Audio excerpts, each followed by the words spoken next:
Y vamos a escuchar el consejo que considero que el Señor preparó para esta noche. Mateo capítulo 16. Y podemos leer desde el verso 24 hasta el verso 27. En el nombre del Padre, del Hijo y del Espíritu Santo. Póngale mucha atención a los detalles de este pasaje, por favor. Entonces Jesús le dijo a sus discípulos: si alguno quiere venir en pos de mí, niéguese a sí mismo y tome su cruz y sígame. Porque todo el que quiera salvar su vida, la perderá. Y todo el que pierda su vida por causa de mí, la hallará. Porque ¿qué aprovechará al hombre si ganare todo el mundo y perdiere su alma? ¿O qué recompensa dará el hombre por su alma? ¡Wow! Terrible. Porque el Hijo del Hombre vendrá en la gloria de su Padre con sus ángeles, y entonces pagará cada uno conforme a sus obras. Diga conmigo: Señor, gracias por tu palabra. En el nombre de Jesús. Mire, es muy importante saber la razón o de dónde nace esta declaración que Jesucristo hizo a sus discípulos. Él le dijo: si alguno quiere venir en pos de mí, debe negarse a sí mismo, debe tomar su cruz. Y haciendo otro de los evangelios, dice: tomar la cruz cada día y debe seguirme. Y es muy importante saber de dónde nace esa declaración. Por lo menos el verso número 1 del evangelio según San Mateo, el mismo capítulo 16, dice que un día los fariseos y los saduceos se acercaron a Jesús para tentarle. El capítulo 16, el verso número 1 del evangelio según San Mateo dice así: ellos se acercaron a Jesús para tentarle. ¿Y quiénes eran los fariseos? ¿Y quiénes eran los saduceos? Porque para saber de dónde nace la palabra que Jesús le dio a sus discípulos, es importante que retrocedamos un poquitito hacia atrás. Y nace de esta conversación. ¿Quiénes eran los fariseos y quiénes eran los saduceos? En palabras sencillas, eran dos sectas religiosas que muy prominentes, por cierto, hermanos, en el pueblo de Israel, que operaban antes de Cristo, durante la época de Jesús y aún después que Cristo muere en la cruz. Todavía la secta de los fariseos y los saduceos sigue operando. Pero hay algo importante en esto, y es que un día dos enemigos se unen para buscar la solución de cómo mataban a Jesús. La Biblia enseña en su contexto, hablando en términos general, que los fariseos y los saduceos realmente ellos eran contrarios. Porque los fariseos creían en la existencia de ángeles, creían que habían espíritus, ellos creían en la resurrección de los muertos. Los fariseos esperaban la venida de un Mesías que vendría a restaurar a Israel. Y los fariseos también tenían algo, y era que ellos eran ultra mega legalistas. Ellos obligaban al pueblo a cumplir estrictamente las normas y las tradiciones sin flexibilidad. Por ejemplo, Lucas capítulo 13, el verso número 10, para que usted entienda quiénes eran los fariseos. Lucas 13:10 dice que un día de reposo, era sábado, Jesús entró en una sinagoga a enseñar, y Cristo ve una mujer que está encorvada. La mujer tenía una joroba aquí detrás, y ella tenía 18 años que andaba mirando hacia abajo. Una joroba muy fuerte tenía en su espalda y no le permitía levantar la cabeza, como a veces nosotros los cristianos levantamos las manos hacia arriba y levantamos los ojos hacia el cielo, ella no tenía ese privilegio. Tenía 18 años que estaba jorobada, mirando hacia el suelo, quizás con mucho deseo de mirar hacia el cielo. Y pasó algo importante. Ese sábado Jesús llega a la sinagoga y cuando está enseñando, la Biblia dice que Jesús vio a esa mujer y la llamó. Le dijo: ven acá, mujer, la que tenía la joroba aquí atrás.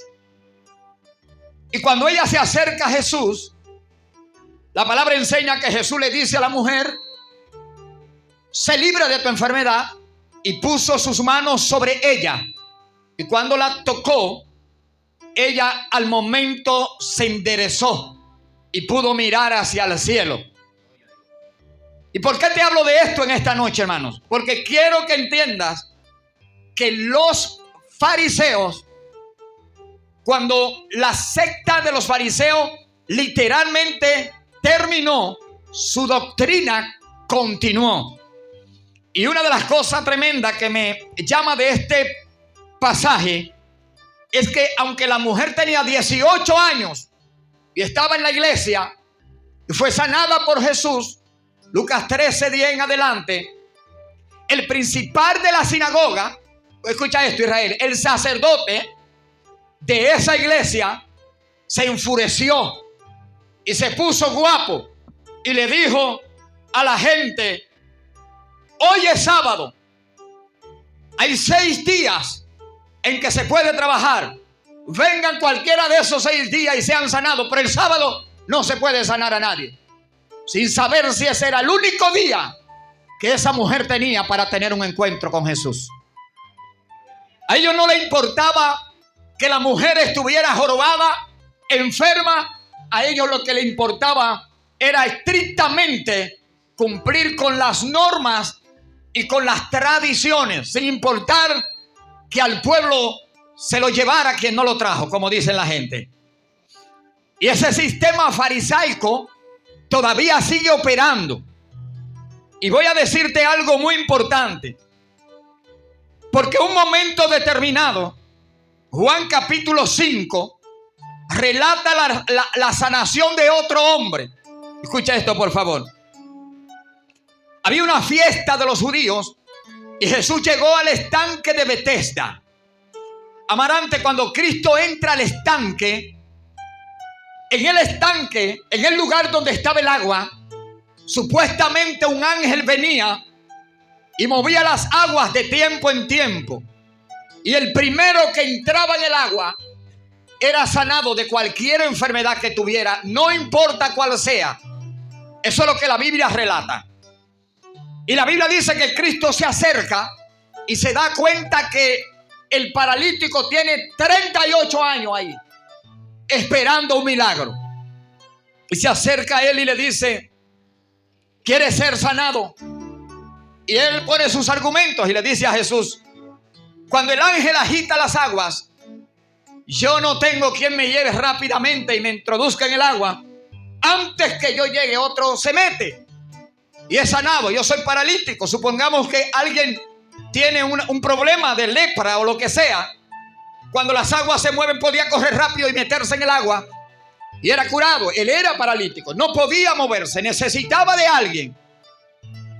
Se supone que la familia al principio pudieron haberle dado vuelta y estar atento un poquito de él, pero 38 años esperando un milagro era demasiado, hermano. La gente se cansó y el hombre dijo: yo no tengo, Evangelio según San Juan capítulo 5, quien me meta en el agua cuando el ángel la mueve. Y Cristo le dijo: una de las cosas que me gusta antes de mencionar esto es que Jesús es tremendo lo que hace. No solamente sana a los enfermos, sino que confronta personalmente a los líderes religiosos de ese tiempo, que preferían más la religión que la misericordia y el amor. Y la Biblia dice que Jesús le dijo, él podía haberle dicho: mira, es sábado, sé sanado y vete para tu casa. Pero Cristo le dijo: sé sanado, levántate, recoge tu cama, tíratela al hombro y vete para tu casa. No se podía, de acuerdo a lo que la ley establecía, él no podía cargar su lecho. Los fariseos, hermanos míos, no flexibilizaban lo que los antes pasados le habían enseñado, aun cuando eso vaya en contra de los principios de quién de verdad es Dios. Y ellos no miraron al hombre que había sido sanado de 38 años paralítico, Armando. Ellos miraron que el hombre llevaba los harapos al hombro. Y en vez de mirar la gloria de Dios manifestada en un hombre paralítico de 38 años, le dijeron: tú no puedes llevar tu cama porque hoy es sábado. Oiga.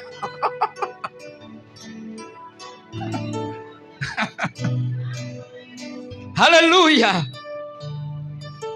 Le dijeron: no te es lícito llevar la cama. Pero ellos saben que el hombre es un paralítico de 38 años ahí esperando, sin saber si ese era el único momento que ese hombre iba a tener la oportunidad de tener un encuentro con Jesús.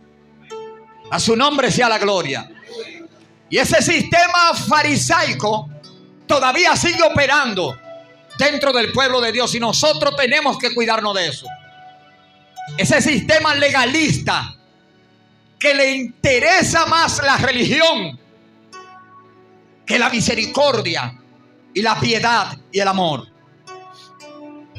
Tú no puedes llevar tu cama, pero a mí me gusta con la fuerza que el paralítico le responde a ellos.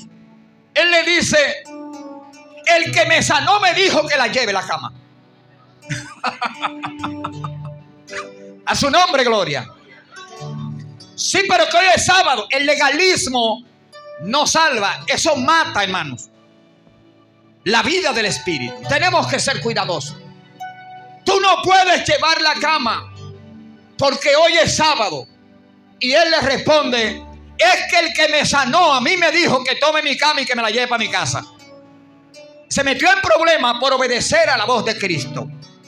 Pero ahí no se termina todo, hermano.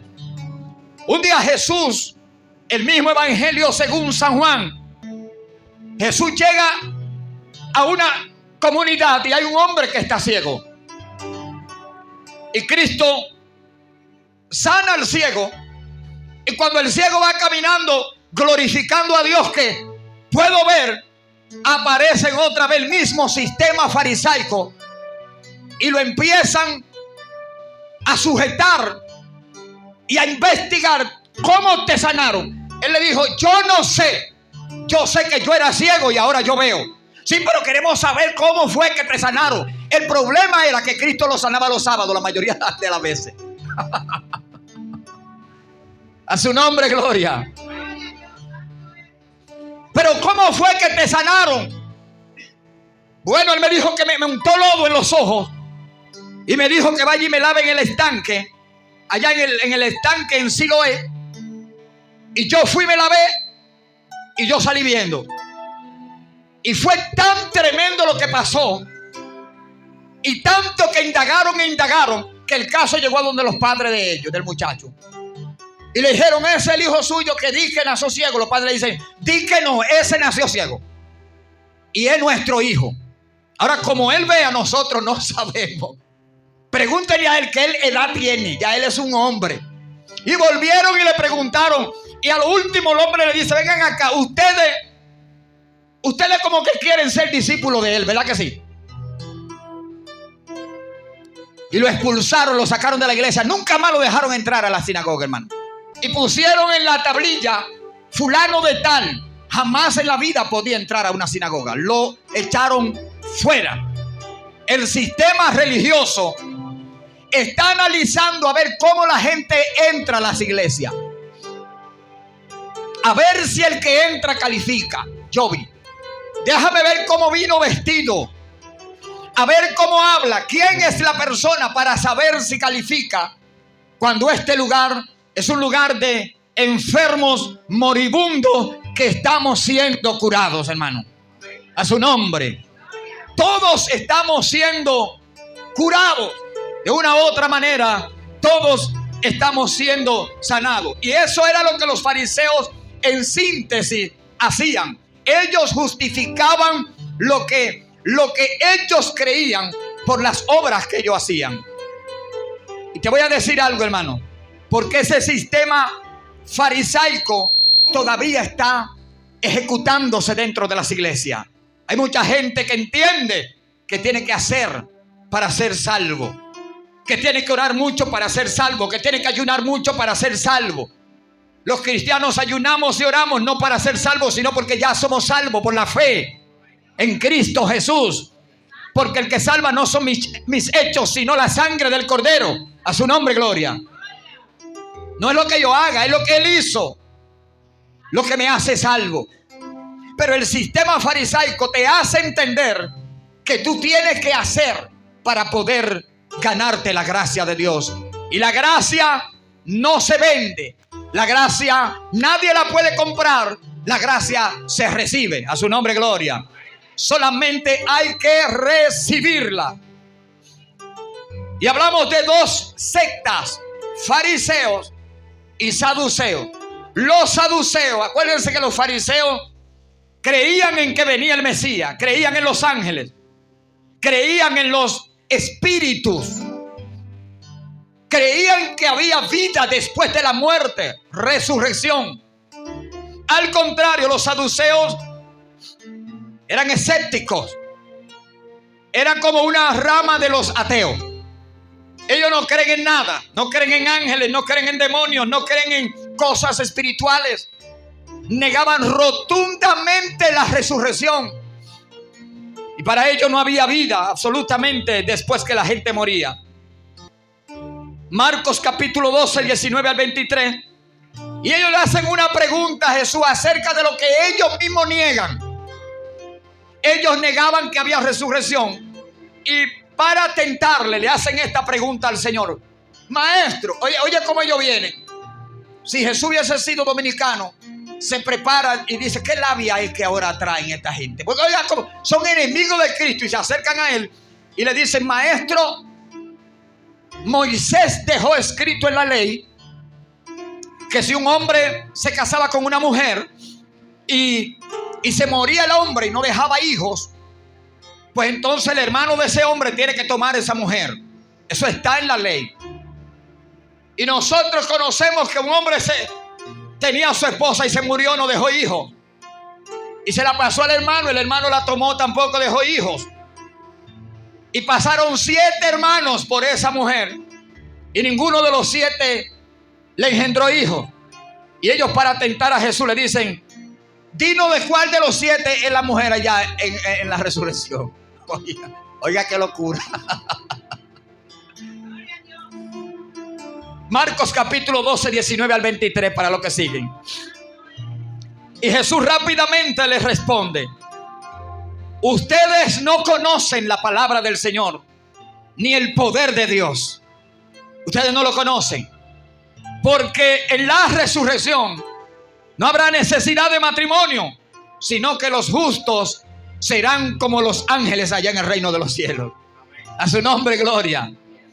Era la gente que le vivían poniendo trampa a Jesús. Y cuando Cristo le dice eso, se aparta de la multitud y se va. Y a mí me impactó mucho que Cristo le dijo a sus discípulos: cuídense de la levadura de los fariseos y de los saduceos. Y yo quiero repetirte esta palabra, hermanos, por favor. Porque tenemos que cuidarnos de toda levadura de escriba, de fariseo y de saduceo y de intérprete de la ley y de lo que sea que no esté conforme a la palabra del Señor. Tenemos que abrir nuestros ojos, porque un poquitito de levadura, la gente que sabe de cocina acá sabe que una buena rumba de masa con un poquitito de levadura sube. Un poquitito de una mala doctrina, una falsa enseñanza, es capaz de dañar a muchos. Y tenemos que mantenernos con los ojos abiertos. El evangelio no se trata de tradiciones y de reglas. El evangelio se trata de una vida de entrega total a Jesucristo, el Hijo de Dios. Y pasa algo para llegar al punto donde leímos. No se olvide de esto, que los saduceos eran como los escépticos de este tiempo también, que no creían en nada ni en nadie. Para ellos la vida se trataba de lo que se está viviendo ahora sin pensar en la eternidad. Y Mateo capítulo 16, el verso 13, dice que Jesucristo llegó a una región llamada Cesarea de Filipo. Y él les preguntó a sus discípulos esto: ¿quién dice la gente que es el Hijo del Hombre? Y ellos le respondieron: Señor, por ahí la gente dice de ti que tú eres Juan el Bautista, que tú eres Elías, que tú eres Jeremías. Mateo capítulo 16, verso 13. Que tú eres uno de los profetas que has resucitado. Escucha esto, por favor, porque esto es muy importante. Porque cuando ellos responden esto, Jesús dirige su atención hacia sus apóstoles, hacia sus discípulos, y le pregunta a ellos: ok, esto es lo que la gente piensa acerca de mí, que yo soy Elías, que yo soy Juan el Bautista, que yo soy Jeremías, que yo soy un profeta cualquiera que ha resucitado. Ahora la pregunta yo se la hago a ustedes: ¿qué ustedes dicen o quién ustedes creen que soy yo, el Hijo del Hombre? Escucha esto, hermano, porque de la respuesta a esta pregunta depende hasta la salvación del alma del hombre. Para una persona salvarse, tiene que reconocer a Jesucristo, el Hijo de Dios, como Salvador. Porque el único que salva se llama Jesús. A su nombre, gloria. Y Cristo le dice a ellos: ok, la gente dice eso de mí, pero ¿y ustedes qué dicen que soy yo? Inmediatamente Pedro levanta la voz y le dice: Señor, yo digo que tú eres el Cristo, el Hijo del Dios viviente. Escucha esto, hermano, porque esto es más importante de lo que usted y yo nos imaginamos.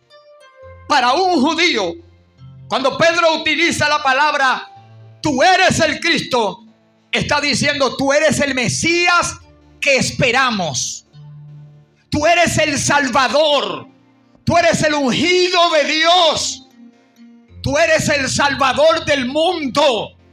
Tú eres el que traerá salvación a la nación de Israel y más allá. Eres tú, Señor.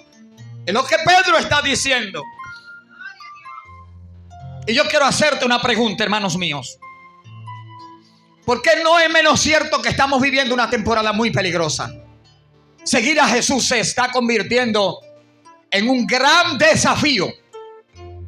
Seguir la palabra de Dios en esta temporada es un reto. Hay demasiadas voces sonando. Mucha gente está creyendo que Cristo es uno más de lo que vino. Mucha gente cree en Dios cuando todas las cosas le van bien, cuando no viene una enfermedad, cuando no aparece un cáncer, cuando las deudas todavía no lo han arropado, cuando no ha tenido que ir al cementerio a llevar a un hijo, cuando no ha tenido que ir a llevar a un padre. Cuando todas las cosas van bien, la gente canta y alaba a Dios. Pero cuando la hoja se voltea y aparecen los problemas, mucha gente lo hemos visto que niega a Jesús, porque solamente creen en Él cuando los vientos están soplando a su favor. Pero yo quiero hacerte una pregunta: ¿quién es Cristo para ti en cualquiera que sea la circunstancia de tu vida? ¿Qué representa Jesús para ti cuando te dan mala noticia? Es cierto que tú crees que Cristo es tu proveedor, tu ayudador, que Él es tu Dios cuando los tiempos van malos. En estos días le decía yo a alguien, le ha ido bien económicamente, y él me decía: varón, Dios es bueno, me aprobaron un proyecto, voy a ganarme tanto. Y yo le dije: y si Dios no hubiese permitido que te lo aprueben, Dios seguiría siendo bueno. Y hasta me gagueó, hermano. Es muy bueno decir Dios es bueno. Yo puedo decir esto, hermano. Yo hace como 30 años, yo nunca me he enfermado. Yo no me enfermo de nada, yo estoy bien. Yo estoy sano, la gloria sea del Señor. Pero a veces yo me pongo a pensar y digo, Charlie, tú estás sano, pero ¿y si tú estuvieras en cama, si estuvieras enfermo, de verdad Dios seguiría siendo bueno para ti? Y yo te hago esta pregunta, hermanos.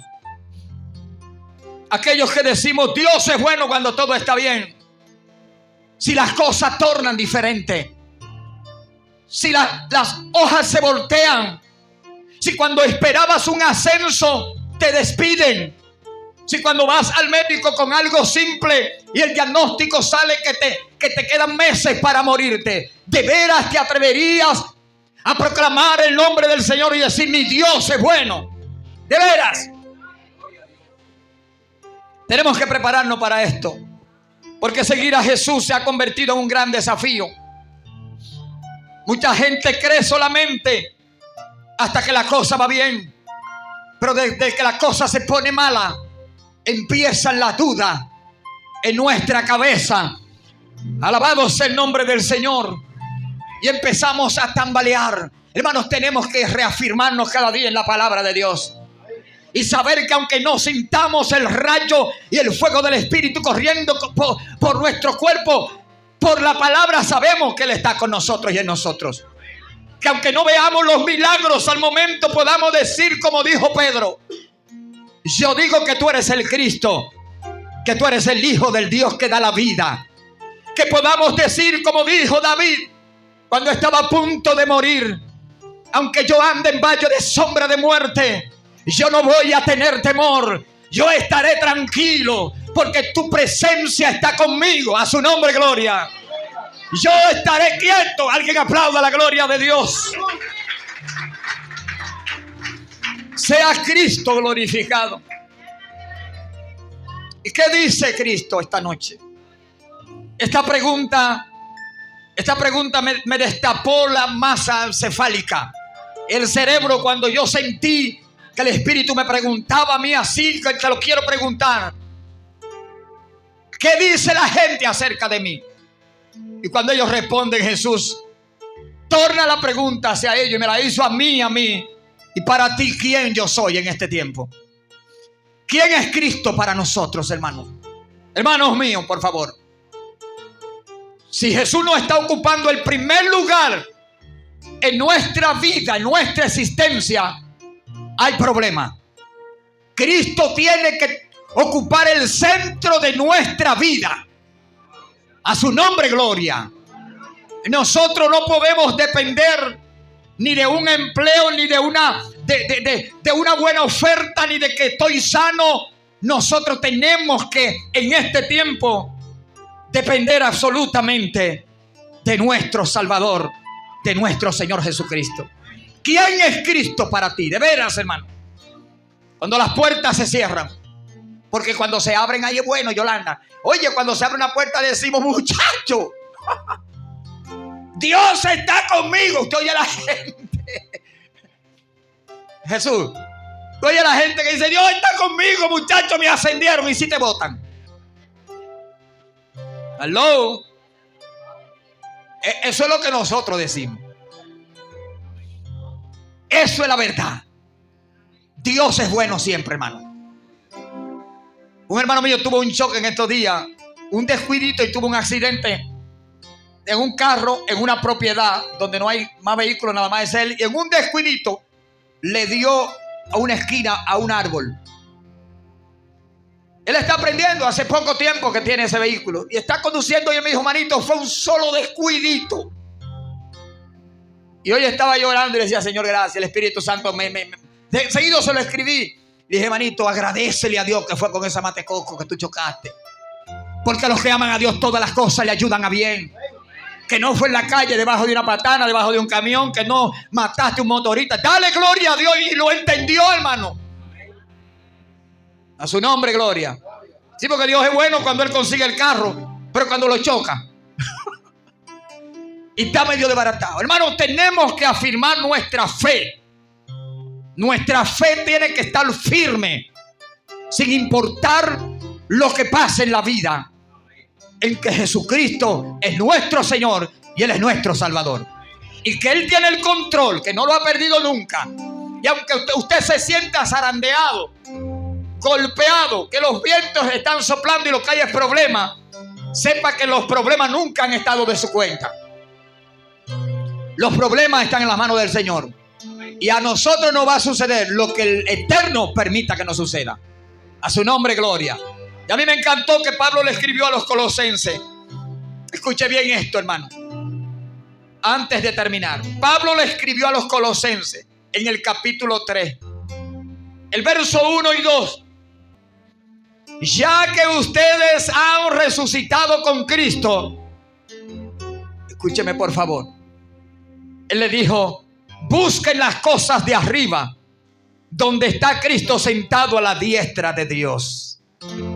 Pongan la mirada en las cosas de arriba, no en las de la tierra. Aleluya. Porque ustedes han muerto y su vida está escondida con Cristo en Dios.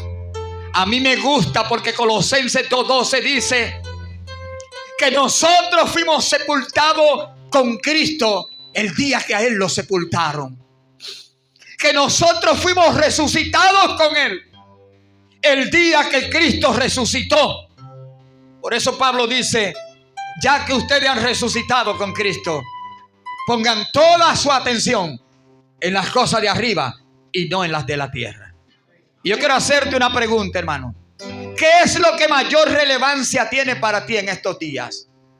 Señores, la trompeta puede sonar en cualquier momento. No te aseguro que sea hoy. Claro, cualquiera de nosotros se puede ir hoy. Cualquiera de ustedes puede irse hoy. Pero la trompeta va a sonar. Tenemos que poner nuestra mirada arriba. Y los hombres estamos mirando demasiado abajo. Estamos pensando más en el suelo que en el cielo. A su nombre, gloria. Estamos pensando más en lo terrenal que en lo espiritual. Dios, ayúdanos, Señor. La competencia que hay en el mundo, la presión que hay en el mundo, nos lleva a pensar, si nos descuidamos, más en lo de la tierra que en lo del cielo. Y el apóstol enseña, la Biblia en varios pasajes nos hace entender que somos peregrinos, señores, que somos extranjeros, que nuestra ciudadanía no es de la tierra, Serafín. Que aunque estemos en la tierra, nosotros somos de otro lado. A su nombre, gloria. Y que en algún momento, ministro Felipe Vidal, tenemos que partir de la tierra a la eternidad. Que no nos debemos enfocar en las cosas terrenales, sino en las cosas que no perecen, en esas que son eternas, especialmente las cosas que no se ven. La Biblia dice: no mirando nosotros las cosas que se ven. Wow, esto es terrible, hermano. Sino las que no se ven, porque las cosas que se ven son pasajeras. Lo más grande que tú puedas anhelar en tu vida va a pasar, si no es el reino. La Biblia dice que todo lo que se ve es pasajero, pero que lo que no se ve, eso es eterno.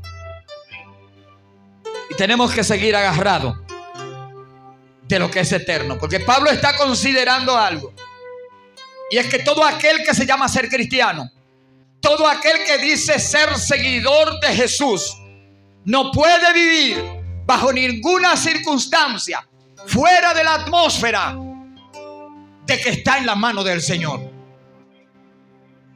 Conscientemente saber que mi problema no es más grande que mi Dios, que mi problema es pequeño delante del Dios al que yo le sirvo. Saber que tu enfermedad es chiquitita delante de Dios. A su nombre, gloria. Saber que si Dios quiere, solamente una palabra de Él y el milagro va a suceder. Saber que si el milagro no ha sucedido es porque Él tiene planes detrás de todo eso, como quiera. Saber que si los vientos están malos, que si la barca está cogiendo agua y lo que hay son circunstancias desfavorables, es porque Dios, como quiere, en medio de eso está trabajando. No olvide esto. Tienes que seguir pensando en las cosas que están arriba y no las que están abajo. ¿Qué dice la gente acerca de Cristo? ¿Y qué decimos nosotros de verdad, hermanos? ¿Quién es Jesús para nosotros? Usted me diría, varón, para mí mi Cristo lo es todo. Quizás porque usted esté bien. Pero piensa en esto. Los problemas de la vida le pueden tocar a cualquiera. Y pueden alcanzar a cualquiera. Yo recuerdo que yo oré por mi padre antes de él morir. Y lloré y yo sentí, yo creí que tenía una fe inquebrantable y que papi se iba a levantar de ese lecho. Tenía cáncer en el páncreas.